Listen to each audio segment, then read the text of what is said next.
It's time for the Failed Athlete Perspective. Now, with its own show. We have a spin-off of our original 86 Charles podcast. We took our sports section and we're going to make it its own little baby.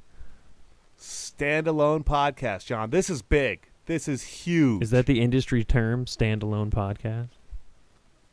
Yes. Ooh. And if you stay tuned, I've got a lukewarm take to really keep the people, I'm not Skip Bayless here. I'm not bringing you hot takes, but it's a lukewarm take. It's kind of a big deal.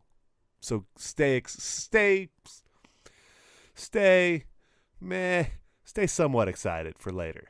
But yeah, this is good. We're just going to talk sports on this, and then 86 Charles, we'll continue on as it is without the sports segment. This way we can bring you fresh segments posted sooner, so we're not talking about, I hate listening to sports podcasts about old stuff. I want to know right away, And people do come to us for the latest breaking news. Late breaking news. What just happened? What did we just witness, John? Let's get right into it. Well, we just witnessed the college football championship. Dabo Swinney and the Clemson Tigers pulled off. Was it an upset? Alabama was favored, right? Had to be, yeah. They're the number one team all year. Had to be. Right. It was probably pretty close. I don't know what the spread was, but got to assume Alabama was favored. And it looked, the beginning of the game, what I saw of it, besides ESPN's stream dropping and forcing me to try repeatedly on several platforms to get the game back on and read Twitter blasts. Twitter was killing ESPN. They're like, screw you, you got one important game all year and you dropped the ball. Which actually, ESPN streaming is way better than everybody else's streaming. So everybody calm down, okay? All right. But Clemson won. It was a pretty exciting game. It came down to it at the end. Yeah, no, it was a very exciting game. Especially that fourth quarter was awesome. A lot of back and forth. I was glad it ended up in the 30s field goal and at not the the 40s. So there was actually some defense being played. No, dude, for college, come on. That was there was several, 3-and-outs or stopping drives. It was good. It was pretty good balance.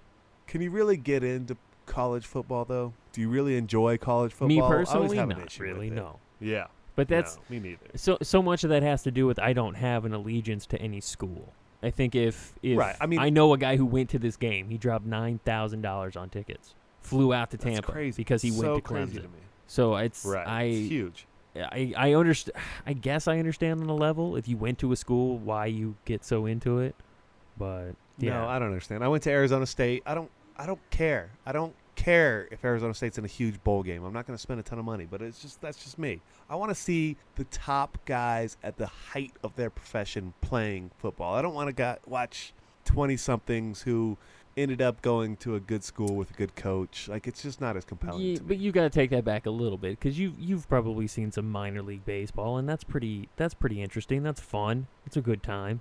Now, granted, it doesn't have the same resources and money and everything as this does, so it's a little less involved. Exactly, but and I don't want to spend I'm not going to spend $9,000 to go to a minor league baseball game. No one should. I mean, obviously, what he did was ridiculous, but I'm just saying, in terms of, I get when people went to that school, they feel like they're a part of it. I mean, but you know what really kills me about that is like when you look at like as big of a spectacle as this national championship game, and as it always is, and you look at it all, and it's like the players aren't getting a dime. They're not getting any of the money of all this hype, all of cash, this, but they're still being compensated, most of them. In a way, and again, don't get me wrong. I think that they should all be paid cash money. I'm not trying to make that statement, but to say that they get nothing, I mean, you get tens of thousands of dollars in education that could lead to hundreds of thousands, if not millions of dollars. So it's not. Could be, but it's just such a bizarre thing when you break it down by the real economics.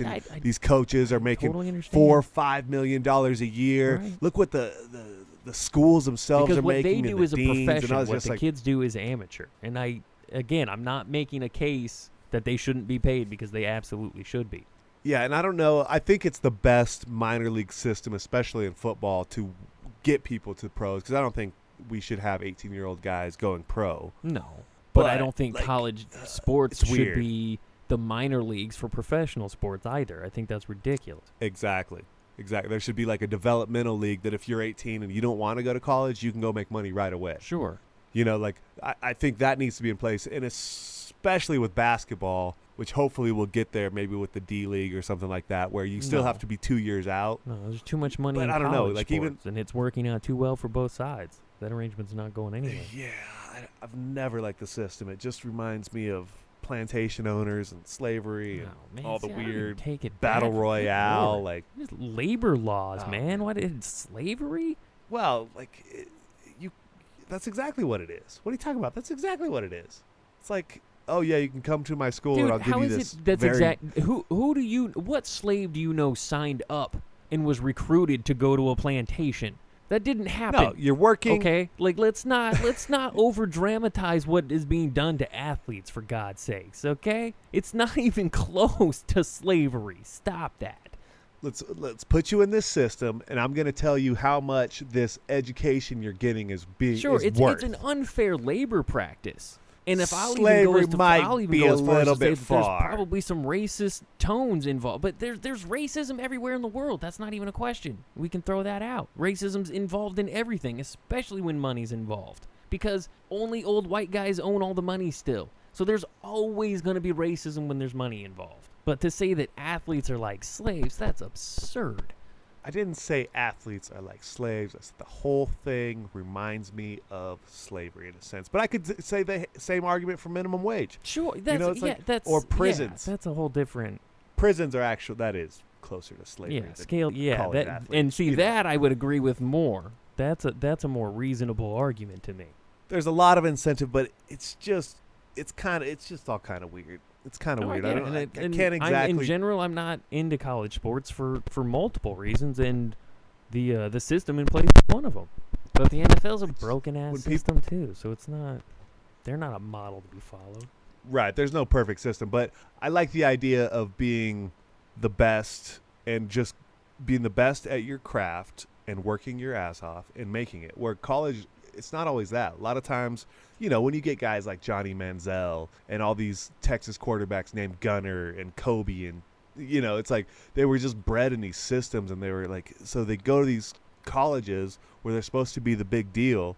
And it's not always the best guys that go to the biggest colleges. And you look at the national championship game, it's like these are all blue chip recruits, and Alabama gets 400 of them a year. But I want to see like the Chris Johnsons and the David Johnsons and the guys who slipped through the cracks and then busted their ass. Maybe they were in the best situation going into college and then just made the best out of themselves and ended up being great pros. Those are my favorite stories. I don't necessarily like the big time college athletes that got to the big programs, I don't disagree with you, less. but there's something to be said for you've had a spotlight on you since you were in high school, and you've played against the top competition with the top competition your entire career. I use that in quotes because you're still just a kid and you're growing up, but it's still your career your athletic career at that point.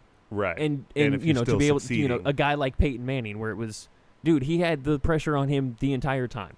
He was always in the spotlight. He was always expected to perform. He always had a bar that was just LeBron James, same thing. Always had a bar that should have been out of reach, and they still managed to surpass expectations, even when expectations were beyond lofty. There's something to be said for that, too.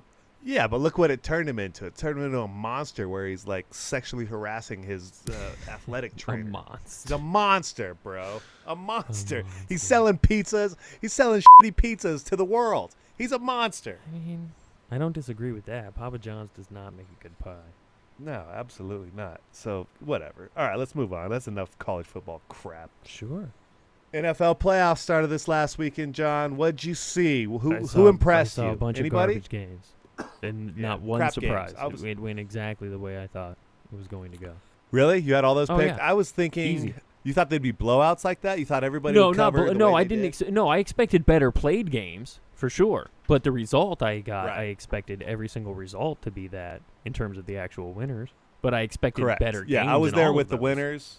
I thought the Giants maybe could have done a little better, but that Hail Mary just ripped their heart out. They had a great first half, and the Hail Giants Mary. definitely should have done Aaron better. Rodgers, man. Lions, you got to give Stafford a pass. That finger messed him up the back half of the season. That's the only game I didn't see. But I thought all three of those. I thought the Lions, because it was like +9. I thought didn't think the Lions Dolphins stood a chance of +11. winning that game though at all. No, but I thought they could be within 10 points. Jesus, Yeah. what?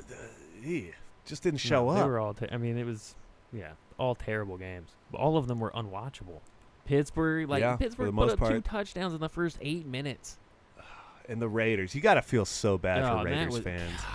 That game was To have terrible, such a good man. season. David Carr goes down. Then McGloin goes down, too. Brock It's like, if they had Osweiler McGloin healthy, Shouldn't have been allowed to celebrate anything. he played all right. You gotta give him great. credit. Against a terrible defense. It was absolutely had no spirit because they knew the other side of the ball would give them nothing. Correct, and he'll probably get smashed this weekend, but he had some good throws. He looked way better Probably get smashed. in the playoffs than he has all season, which is phenomenal. It's like, so you got to give him some. There's more. Maybe he needs pressure. That was the most pressure he's had since his Arizona State term paper. Brock something. Osweiler will be lucky if he doesn't literally die in this game. Anything if any result that's better than that, like that's a win for that guy. If he doesn't actually lose his life in this game. How about that Jadeveon Clowney pick though? That was pretty nice. Got to give him some credit. That was nice. Well, I mean, it's. I'm glad that his issues were health, not heart, because you suspect there was a lot of talk when he came out of college that maybe he just didn't have the fire inside to be great, and then you kind of started feeling that we'll after still his first see. 2 years. That maybe that was the case, but It's still early to say even that. It's like if he can stay on the field healthy and play for a couple years, then we can start judging. but even physically, but we've to always know known. to know that his issues were health and not heart, that makes me feel better already. That makes me feel better about that pick. Makes me feel better about him as a player in terms of maybe he it can was a nice pick, sustain this kind and of he's production. had a good year. But let's not go ahead and give him the heart thing yet. Like, we haven't seen him in a real big game. We haven't seen him do anything. Have you seen him make effort? I'm just talking yet. about making effort. I'm talking about being on the field and passion and wanting to play and those sorts of things. And you've seen all of that already this year. He's played tremendous. Okay, I'm not going to go with tremendous, but He's had a tremendous year. I'll give him a thumbs up. Statistically, you can't even argue that. That defense would be fun if they still had J.J. Watt and Clowney playing at this level, right? Like, that would be that would be. merciless I coming- mean, they've got a bunch of guys. To see both of those guys at full strength would be. We haven't seen it yet. I'd love to see what that looks like. Pittsburgh, I thought Miami would at least show up. Pittsburgh just punched him right in the Why mouth would you right think away, Miami and that would was show it, right? up? Well, Did Dan Marino I mean, unretire? Did I miss besides something? the 17-degree weather, the last time Pittsburgh played Miami beat their ass. So I thought maybe you got it's something a Florida on 'em, team going to but Pittsburgh. That in and of itself is bad enough. And then just Pittsburgh's got too much firepower for a team like Miami. For a lot of teams. the words Matt Moore don't scare I you feel a little better bit? about Come Matt on, Moore Matt than I do Moore's coming to Tannehill. town. Yeah, Tannehill. I was going to say Tannehill inspires zero confidence. At least Matt Moore's got some grit. He doesn't have the arm talent that Tannehill does, but he's got way more grit, gumption, cojones. All right. So coming up this week, you've got New England and Houston. New England. Who you got? Done. Packers, Dallas. Packers, done. Pittsburgh, Kansas City. That one's the toughest of the bunch. I'm going to go Pittsburgh just because I don't think Kansas City can score enough. That's the best game, though. What's the last one? Seattle, Atlanta. That's pretty good. That is a very good game. I'll tell you, man, my heart wants Atlanta. My brain tells me Seattle. It's in Atlanta. I'm going to say that they managed to pull it off. I think that they can just outscore them. So you said New England. Yep. You're going to say Atlanta, Yep. Pittsburgh, Yep. and did you say Dallas or I Packers? took Green Bay. Come on. Green Not Bay. a bunch of kids. I'm putting my money on a bunch of kids. 2 millennials leading that team. At home? Not a chance in hell. I know. Aaron Give me Rodgers the been carving people 30-plus-year-old. up. Thank you. I'm gonna agree with you on New England. That Pittsburgh Kansas City game is tough. That is a tough I'm gonna one. take Pittsburgh. I'm gonna take Pittsburgh on the road. Andy Reid will make some boneheaded. It's He's not been even such a about good that. coach all It's- year. We're they just waiting. They don't have the firepower. I'm gonna take Seattle. I think the last couple weeks have been smoke and mirrors. They're a different team in the playoffs. It is on the road, but I'm gonna take Seattle. And yeah, I gotta take the Packers. Do you think we'll see Tony Romo in the second half of that game? No. Unless Dak gets hurt. Dak's gonna play the whole game. Yes. I mean, unless, okay. Even if Dak barring struggles, an you don't think they're injury or 3 first-half picks, no, you're not going to see Romo. It's 21-3 going to the second half. Dak has 2 picks. Do you bring Romo out? No. 21-3. No? No. You're sticking with your boy What's Dak. a rusty 39-year-old going to do for me at that point? I'll tell you what a rusty 39-year-old No, can do. come on. Especially if his name's Rusty. No. Nope. I'm not bringing that dude off the bench. All right, that's enough NFL. Let's move on. Want to talk some basketball? Sure. Although I'll be Big honest, trade this week. I haven't dialed it, especially without playing I'm not playing fantasy basketball this year, which is a bummer. So I have not really dialed watching into it very the closely? NBA. I won't get there until the All-Star break. But obviously I watched some. Yeah, but I'm not even going to talk to you about. What I want to talk to you about is Kyle Korver going to the Cavs. Where does this change? Does this put them over the Warriors at this point? No. Were you thinking the Cavs were better than the Warriors the whole time? I still picked. Where you at? I already picked the Cavs to beat the Warriors, so that doesn't change anything for me. But even on paper, I still think the Warriors they're a better team, but that's just because of that starting five. That starting five is better than anybody's. It doesn't matter. It's the four that they roll out there with any fifth. It doesn't matter. They're better than any starting lineup you can have. But Cavaliers have a lot more depth. But Golden State has a much better coach. But Absolutely. And I still pick Cleveland to beat Golden State in the finals. because of LeBron James, the intangibles, Sure. Kyrie, what he's become. Sure. Yeah. Kevin Love's So finally looking like Kevin Love again, assuming he what does stays Korver healthy. do for you? What does Korver do for the Korver's team? a great. Is this better than J.R. in Smith? terms of what I don't even care what they gave up. A first-round pick and then a bunch of old guys. That doesn't even matter. Right. They He's a great switched fit first because round picks, he is a knockdown shooter, and he is best coming off of screens and people driving and being able to kick out to him. And that's exactly what that team is built for. You got to imagine he's going to get better looks than he did in Atlanta. Oh, with he's that many. he's going to have some of the best looks he's ever had. But can he hit it? So we'll Can see if he stay still has, hot? because he hasn't been good this year. And Though can he he defend hasn't his been good this position? year. He wasn't very good. Exactly. He's got more size than Jr. But I don't think he's a better defensive No, he's not a player better than J.R. defensive Smith. player. Jr. will be back, but that's not going to be till the end of the year. It's like 12 or 14 weeks or something, right? That he's supposed to be Something out. like that. And I'm still rolling with the Warriors. The Warriors are the better team. Well, of course you are. That's your team. It's like your little fur Korver baby. doesn't change anything. Steph is just, he's being calm. He's going to come and blow up. He's just taking it easy right now. Don't worry, everybody. All he needs is 20-24 a game. Everybody relax. Let KD do his thing for now. Who's freaking And out? old They've Smokey, lost like 5 games. Clay, well, come on. They lost to the Grizzlies. Doesn't matter who they at lose home to. It after doesn't a even matter how 24-point many- lead. It's still a Warriors-Cleveland final. And until I suspect otherwise, it's a very boring season. Lorne Babby is a bloody wanker.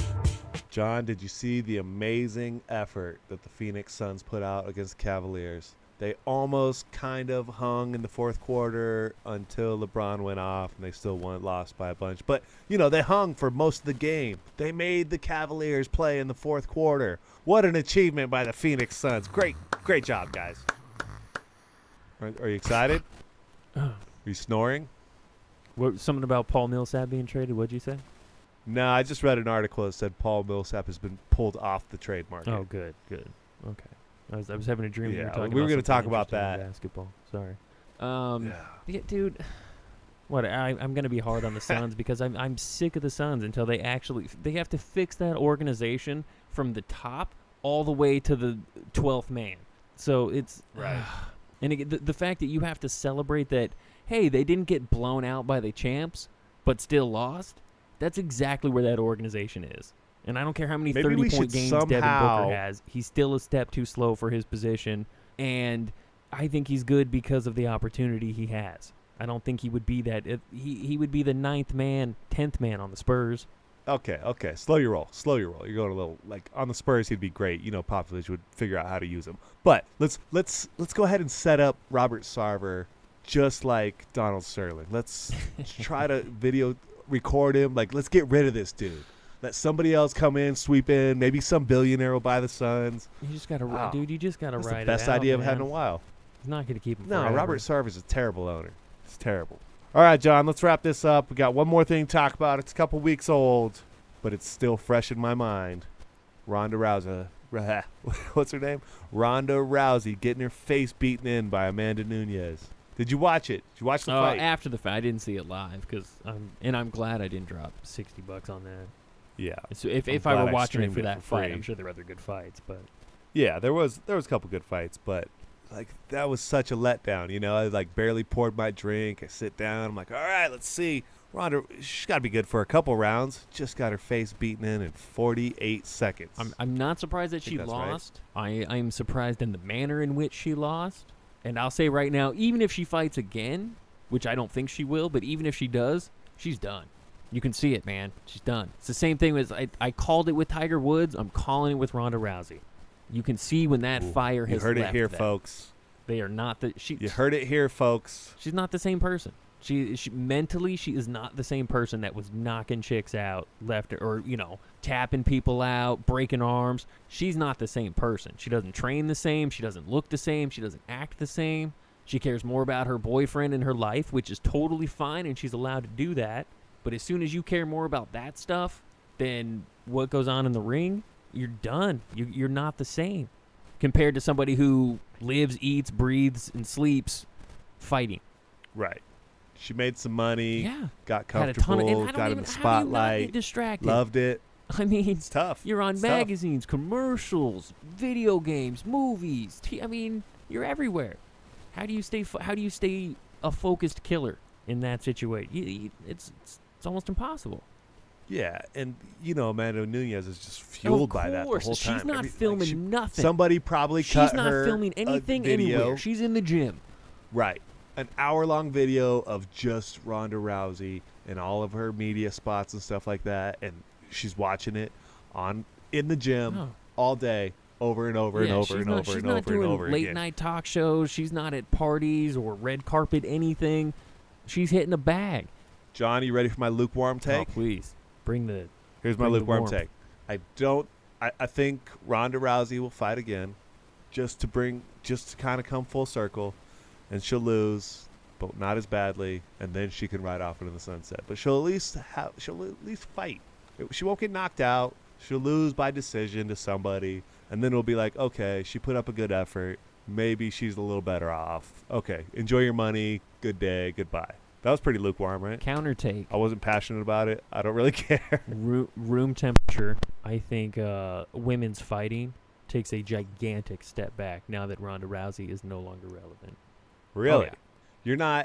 You're not intrigued by the next person Amanda Nunes fights? No, because I'm not intrigued by Amanda Nunes. She doesn't have the star power. Amanda Nunes is the next. But fighting-wise, is the star now because she's it. Yeah. Well, so I don't care about her. What if she fights Cyborg? Care about the lesser person who's fighting her? What if she fights Cyborg? I don't care about Cyborg. How do you not care about Cyborg?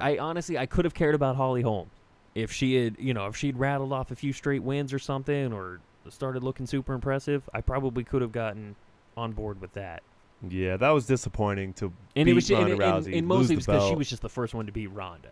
So if she had kind of picked up the torch at that point, I might have been like, yeah, okay, she's cool. Right, and then Miesha Tate lost the belt. Yeah, now Nunes has defended it. And maybe it's because they've all gotten better, which it should be good for the sport. But when you don't have that marquee, when you don't have that bar, when you don't have that superstar that people are chasing, your sport's just less interesting. I think they're coming, though, and I think that's what's cool about the UFC and MMA is that these new people come up. It's like Conor McGregor came out of nowhere. But it's a comedy. But you have to be talented and marketable. And I feel like such a corporate whore saying things like that because I should just appreciate the athletes. But what we're talking about is, the health of a sport. And why is Conor McGregor so great? Because he talks so much junk and he backs it up. And Rousey was the same thing. She talked such a good game. She's nice to look at. And she was ripping arms off. Okay, but what did she do for the sport? She brought the dollar level up and up and up and brought exposure to it. So what does that mean? More girls are fighting. More girls want to be like her. More absolutely. girls, so it's like it's coming. That's what I'm saying. It's coming. But the so there might be a lull, and that's why that was my take. The problem is they don't have they're probably great fighters, tremendous athletes, probably better fighters than Rousey is and maybe was. But they don't have the it. They don't have that it factor that she had. Oh, you're just going to go ahead and say none of them have the it factor. There's not one charismatic then who is it? Name the one bunch. That does. You can't name them because you don't know it. I'm not saying we know him now. I'm just saying there might be a lull. You're right that she's going to be out. But her bringing the dollar amount up for each fight brings more people in the gate. More people want to fight and the exposure. So it's like the more people who get into it, we're gonna that expands the possibility that we're gonna get the it factor out I of think somebody. that my right? fear, and because and I thought it was, and I hope that I'm wrong, but my fear is that window closed. That because someone didn't step in before Rousey steps out, I fear that window's just gonna slam shut. You know what I mean? Like there's no placeholder Slam there. shut. No, you might. Well, yeah. Like I said, there might be a lull, but you have to agree that somebody's coming, and it might be a while. It and might that's be the thing. a I year don't before agree. we see. You say I have to. I don't agree. Not and again. How not long to is say it that gonna there's be not before great we see fighters up and coming, and maybe people that deserve that level of attention, but they're not going to get it. So you think Ronda Rousey will be the I think she was greatest, biggest ticket women's fighter of all hey, time? Say what you. Layla Ali. Layla Ali was huge, and the people thought, oh, hey, this is going to be huge for women's boxing. Who was after Layla Ali? No. I'm John, just saying, man. Slow down slow down. You go this extreme. This is not a room temperature take. You're going this is like 77 degrees. This is above room temperature. Calm down. Well, I mean, I live in a drafty house. Maybe I have to turn the heat up. Well, my next question was, what are you going to 86? But I guess you've already 86 Ronda Rousey. Are we doing the deep. 86 on this segment? Or is it staying with the regular Yeah, you got show? an 86. We always got an 86. It came with the something. spinoff? It could be. It's. Because I'm ready with the 86. Of course. I actually wrote it down. I'm on brand, bro. Oh, so it's not Ronda Rousey that you're No. 86ing? I had a whole different one All right. set up. John, we're wrapping it up. You got a couple seconds. What are you 86ing? Yeah, but now it's got to be sports. Okay, I'm 86ing women's UFC being relevant. Oh man, that's I had too to come hot. on the fly. It's too hot. Sorry. That's way too hot of a take for this podcast. We're gonna have to. We're You know at room what? I think we temperature got to or keep an. We're lukewarm gonna at have to do an best. 86 for a sports and an 86 for the regular. We're gonna have to do one for each. Obviously, that's what I just We should said. have talked about this before. God. This shouldn't be an on-air discussion. We're talking right now. I don't really want to talk to you outside of the time I have to talk to you for the podcast. That's it. All right. Done. Done.